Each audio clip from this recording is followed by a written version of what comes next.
Vamos lá, um ótimo dia para você. Chegou a hora de aprender um pouco mais para ajudar o teu paciente que tem dor. E é isso mesmo que a gente faz por aqui.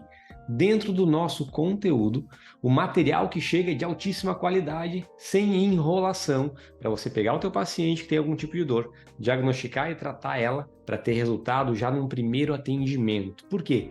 Porque é urgência. O paciente que tem dor, ele quer melhorar para ontem. Então não adianta criar protocolos de 10 sessões. Não adianta dizer, Da primeira para a segunda consulta, eu dou uma estudadinha, porque talvez nem exista um segundo encontro se o paciente sair insatisfeito. e aqui eu te trago alguns fatos de bastidores ou do campo de batalha que vão te ajudar dentro desse processo de se tornar referência na fisioterapia.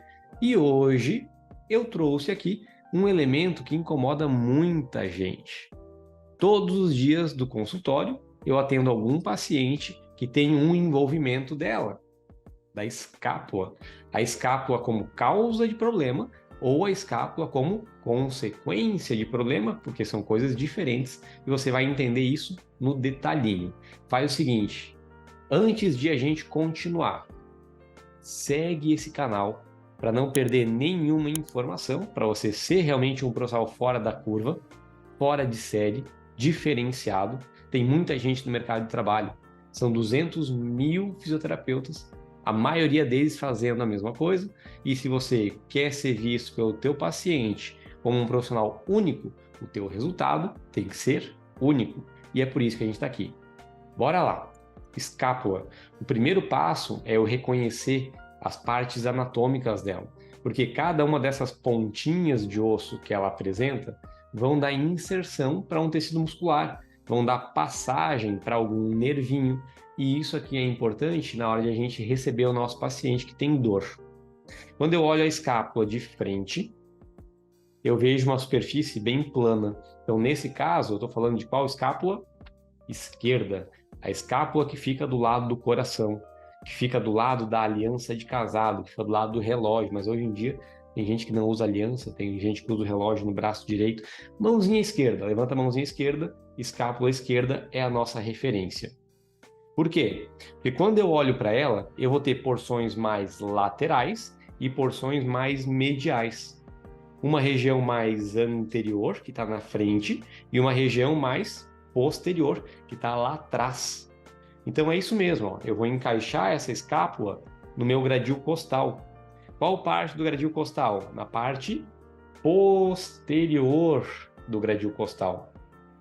Então a escápula está localizada no tórax, faz parte do complexo do ombro, então é um osso do membro superior que está conectada às costelas.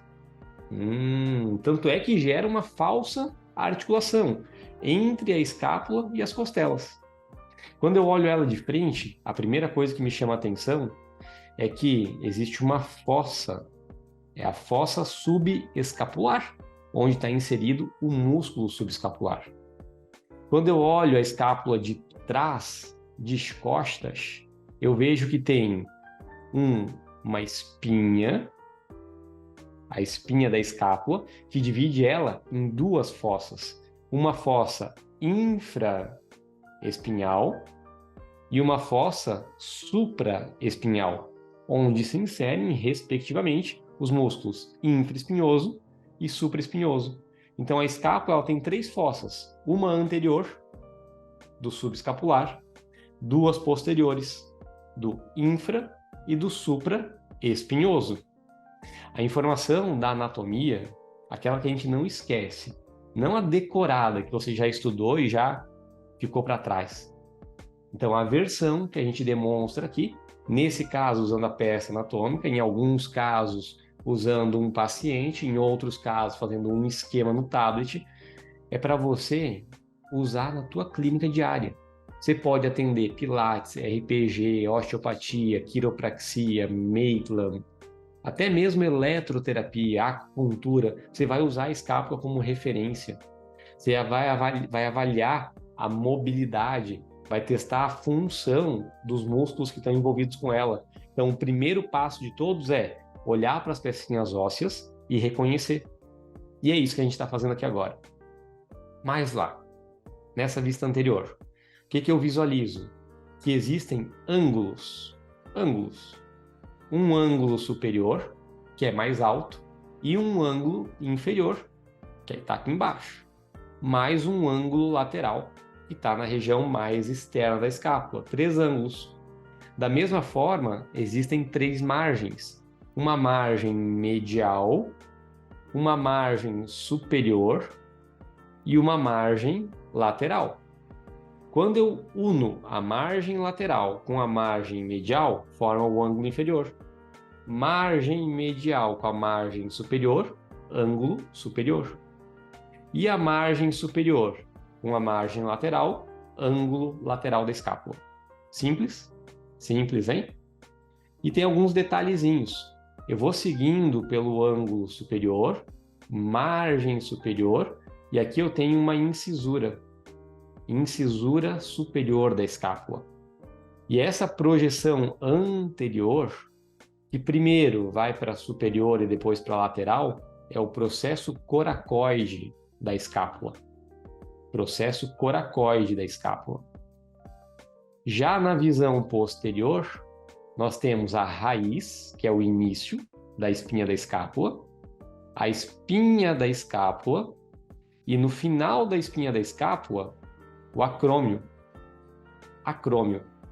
O acrômio mais posterior e mais lateral, o processo coracoide mais anterior. Coracoide anterior, acrômio posterior. Todos esses pontos eles são relevantes. Se você nunca viu uma aula minha sobre o GPS anatômico, o caminho da lesão, fica atento. Acompanhe esse material, que daí você consegue entender como que eu localizo na palpação o processo coracoide. Mais do que isso, eu sei que no coracoide está inserido o músculo peitoral menor, o bíceps coracobraquial. Então, o meu paciente ele pode ter um problema da escápula que vai lá para o membro superior e gera uma dor no cotovelo. Ou o paciente pode ter um problema na escápula que vem para as costelas e gera um problema durante a respiração. Ou o paciente pode ter um problema na escápula que comprime o plexo braquial e gera uma dor irradiada que simula uma síndrome do túnel do carpo. Está começando por causa dela. Entende que essa é a base que a gente trabalha para você conseguir entender o que realmente acontece com o teu paciente. E se você visualizar o teu paciente, está fazendo uma avaliação, percebe que a cavidade glenoide está aqui na cabeça da escápula, que é o local onde se insere a cabeça do húmero, por exemplo, que ela está mal orientada, que essa cavidade glenoide ela está mais alta, ela está olhando para cima. A escápula orientou o ângulo inferior para fora, o ângulo superior para dentro. Já viram isso acontecer? E a cavidade glenoide está olhando lá para cima. Isso é interessante. Quando eu mudo esse eixo, eu mudo o processo coracoide. Quando o paciente tem os músculos redondos, hiperativos, eles podem trazer essa escápula mais para a lateral. A escápula vem mais para a lateral, ela não consegue ir para a medial. Se ela não vai para a medial porque ela está travada, ela está mais colada no braço do paciente, o que o paciente pode fazer? Começar a esforçar demais, a recrutar demais os músculos romboides. E o paciente vai reclamar de uma dor aonde? Entre as duas escápulas, perto da coluna torácica. Olha só o que acontece. O paciente chega para você dizendo: Doutora, eu tenho uma dor entre as minhas escápulas. A escápula está lá, entre a primeira e a 7ª vértebra torácica. E quando você vai olhar para ele, lado direito, lado esquerdo, a escápula ela tá mais lateral, ela não consegue medializar.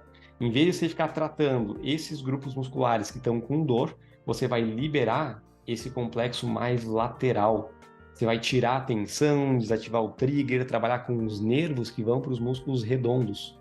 Por isso que é importante a gente conhecer o corpo e tratar ele como uma unidade.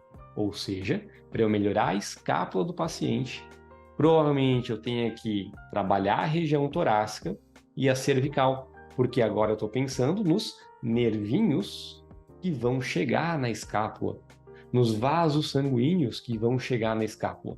Tá dando para entender? Fica tranquilo. Se não deu para entender alguma dessas informações, se esse conteúdo foi um pouquinho mais avançado para você, comenta aqui embaixo com a tua pergunta que eu vou te responder. Tranquilo. Se você gostou desse conteúdo, já curte ele. E claro, salva para você ver em qualquer outro momento. Naturalmente, toda semana eu te trago um conteúdo novo sobre membro superior, sobre membro inferior, sobre coluna, sobre víscera, sobre crânio. Por quê? Porque é isso que o teu paciente precisa. Melhorar rápido.